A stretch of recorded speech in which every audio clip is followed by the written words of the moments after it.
कमला देवी हमेशा चिंता में और उदास रहा करती थीं।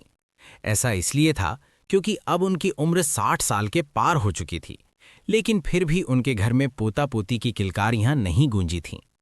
इसी बात को लेकर वो अक्सर परेशान रहती थीं। एक दिन ठंड के मौसम में धूप सेकने के लिए कमला देवी अपने घर की दहलीज पर बैठी थीं। तभी उनकी पड़ोसन सरोज वहां आ पहुंची। अरे कमला बहन, अच्छा हुआ तू बाहर ही मिल गई। ये लो मिठाई, सरोज बोली। कमला ने हैरानी से पूछा, क्या बात है, तेरे बेटे का फिर से प्रमोशन हुआ है क्या? सरोज गर्व से बोली, नहीं बहन, मेरी बहू के बेटा हुआ है, इसलिए पूरे गांव में मिठाई बांट रही हूं। तू तो जानती है, पहले उसकी 3 बेटियां थी, अब जाकर मुझे पोते का सुख मिला है। कमला का दिल बैठ सा गया। उसने कहा, आजकल के जमाने में भी बेटे बेटी में फर्क किया जाता है क्या? वैसे भी कम से कम तुझे बच्चों का सुख तो मिल रहा है। मेरे घर में 3 बहुएं हैं, फिर भी आंगन सूना पड़ा है। सरोज बोली, ये सब किस्मत का खेल है बहन, शायद तू अपने जीवन के कुछ कर्म काट रही है। ये कहकर सरोज चली गई और कमला की आंखें भर आईं। रसोई में खाना बनाती उनकी 3 बहुएं सीमा, पायल और नंदिनी ये सारी बातें सुन रही थीं।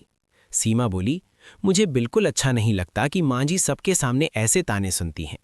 पायल बोली, हमने डॉक्टर को दिखाया, शहर में इलाज करवाया, लेकिन फिर भी कुछ नहीं हुआ। नंदिनी उदास होकर बोली, आपको शादी के 7 साल हो गए, दीदी को 4 और मुझे 2, फिर भी घर सूना है।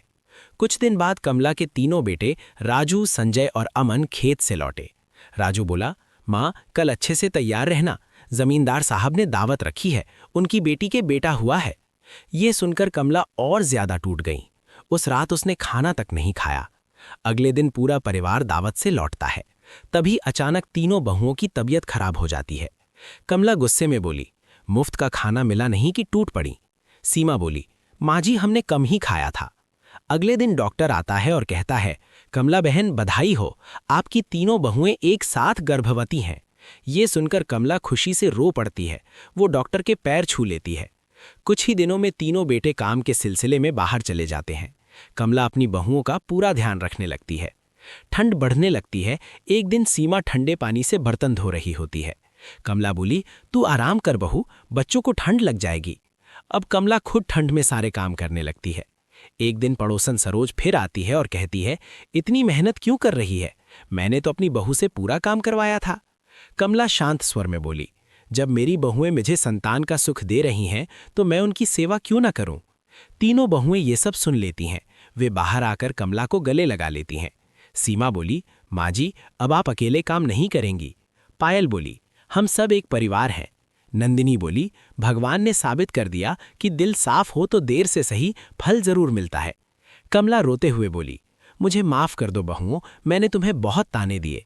अब उस घर में सिर्फ प्यार, सम्मान और खुशियां रहती हैं।